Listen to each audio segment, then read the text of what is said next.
Du coup, par rapport à au point numéro 3, c'est la demande de subvention à la DRAC pour la médiathèque. Je laisse la parole à Bruno Caïto. Merci Christelle. Donc avant d'évoquer l'objet de cette délibération qui concerne notamment l'aménagement intérieur de la médiathèque, je souhaite vous donner quelques informations sur les subventions qui ont été attribuées émanant de l'État et de la DRAC, notamment en ce qui concerne toute la partie travaux. Donc en 2020, nous avons bénéficié de l'attribution d'une subvention à hauteur de 45% du montant total des travaux, pour un montant de 605 800 €, ce qui représentait un acompte de 66%. Le solde ayant été versé début août 2021, donc solde de 33% restant, donc toujours sur la partie travaux, donc pour l'attribution une attribution de subvention à hauteur de 312 079 €. Dans le même temps, c'était début août 2021, la DRAC nous a signifié le versement d'une subvention, cette fois-ci pour l'attribution des collections à hauteur de 45%, pour un montant de 119 727 € par rapport à ce qu'on pouvait attendre. Donc tant aussi bien sur les travaux que sur l'acquisition des collections, on peut être satisfait de la participation de l'État à un niveau important, 45%, dans le libellé, je vais l'évoquer, en ce qui concerne la délibération à prendre sur la subvention pour l'aménagement intérieur. Il évoquait l'opportunité d'attribution d'une subvention à hauteur de 30 à 50%. Là, sur la partie travaux et acquisition des collections, c'est 45%. Donc, c'est un niveau élevé de subvention qui est lié aussi à la manière dont se positionne l'État sur le dossier présenté et sur la qualité du dossier et l'ambition portée au travers de ce projet médiathèque. Donc, ce soir, en ce qui concerne plus précisément la demande de subvention, donc elle concerne l'aménagement intérieur de la médiathèque. Donc vous avez le détail, puisque la subvention ne porte pas sur la totalité de ce qui concerne l'aménagement intérieur. Ça concerne l'ingénierie, le mobilier, la signalétique, les gradins et les cuisines. Donc le montant subventionnable étant un montant de 405 392 €, c'est ce qui est éligible. Et donc, on formule une demande de subvention sur cette base-là, sur le montant éligible, donc à hauteur de 405 392 €. La notification devrait arriver à l'automne 2022. J'ajoute que c'était lundi dernier, donc nous avons organisé un comité, un COPIL médiathèque, pour faire un point d'étape sur la finalisation du cahier des charges, et notamment ce qui concerne l'aménagement intérieur de la médiathèque. Et je vous donne l'information, c'était une surprise, c'est la représentante de la DRAC qui nous a communiqué cette information, donc Madame Séverine Boulet, conseillère livre et lecture au titre de la DRAC, et qui nous accompagne donc sur ce projet en tant que représentante de l'État et de la DRAC, qui nous a informé que, vous le savez peut-être, l'État a pris la décision, l'État, le gouvernement, d'assurer un plan de relance et un effort de 2 milliards d'euros pour la culture. Ça a été annoncé très récemment, c'était début septembre, le 3 septembre. Et dans ce cadre-là, renforcement du budget dédié à la culture. Donc il y a un fléchage sur les projets qui peuvent être intégrés donc dans ce plan de relance, avec un label donc projet France Relance.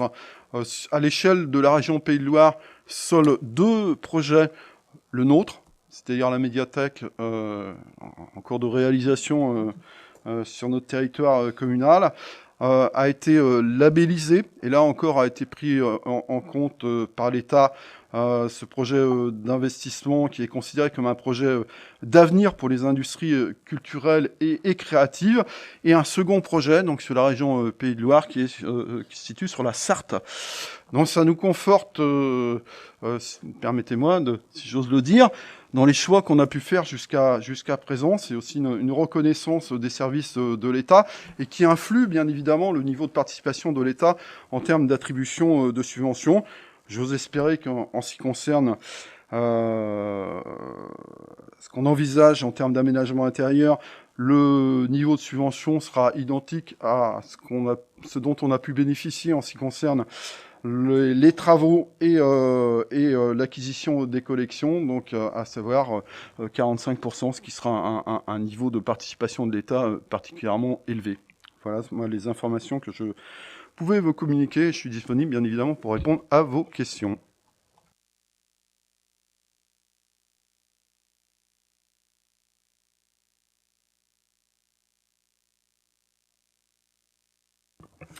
Oui, juste une remarque suite au COPIL qu'on a eu lundi. Hein.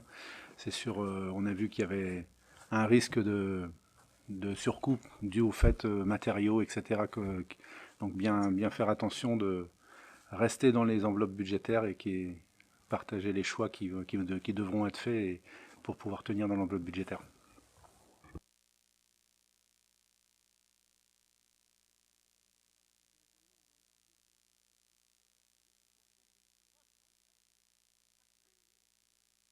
Non, mais peut-être que tu compléteras parce que c'est peut-être pas la même chose qu'on va dire.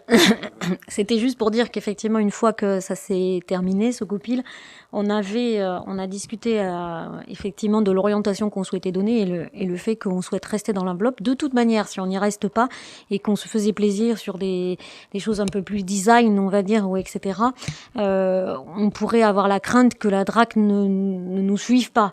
Donc, bien évidemment, comme on a déjà la chance d'avoir une participation de la DRAC voilà, au maximum de ce qu'ils pouvaient faire, on va pas risquer de perdre ces subventions, donc on n'ira pas là-dessus.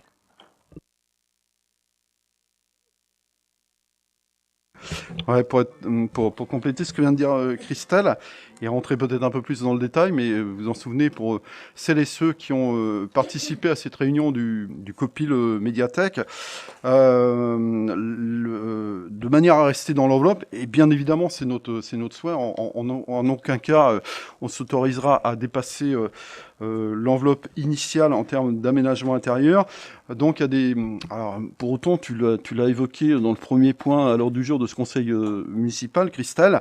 Vous le savez tous, on est impacté par la crise sanitaire en termes de surcoût. Il y a des pénuries de matériaux. Heureusement, sur les travaux, nous, on échappe un peu à ça. Par contre, on est concerné en ce qui concerne l'aménagement intérieur, notamment puisqu'il s'agit de mobilier, donc il y a beaucoup de bois, donc il y a des difficultés en termes d'approvisionnement et des surcoûts.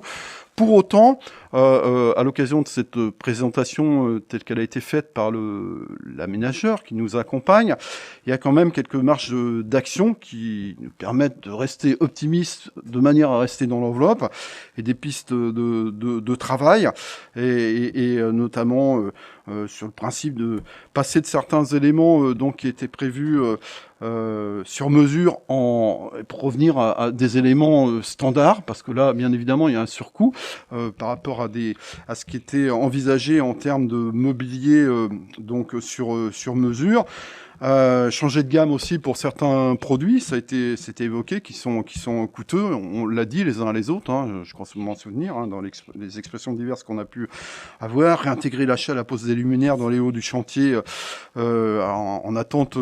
Du retour de Tétrarque, j'y ai arrivé, fusionner les lots, rayonnage, etc. Je vous passe les détails. Enfin, il y a beaucoup d'opportunités de simplification par rapport à ce qui était envisagé au départ, pour tenir compte là des contraintes qui s'imposent à nous, qui sont un tant soit peu nouvelles, qui sont liées bien évidemment à la crise sanitaire, et je pense que on aura l'opportunité, moyennant toutes ces mises en œuvre en termes de marge d'action et les pistes sur lesquelles on travaille, pour effectivement rester dans l'enveloppe initiale.